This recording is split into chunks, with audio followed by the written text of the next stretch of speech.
بسم اللہ الرحمن الرحیم۔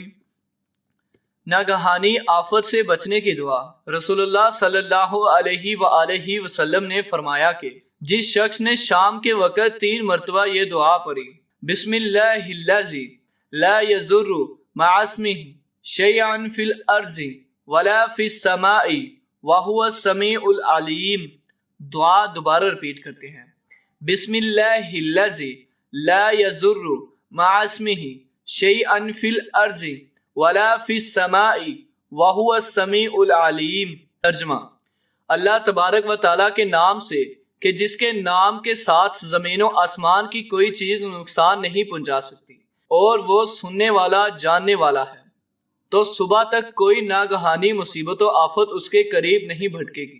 اور جس شخص نے صبح کے وقت 3 مرتبہ اسے پڑھا، شام تک کوئی ناگہانی آفت یا مصیبت اسے نہیں پہنچے گی۔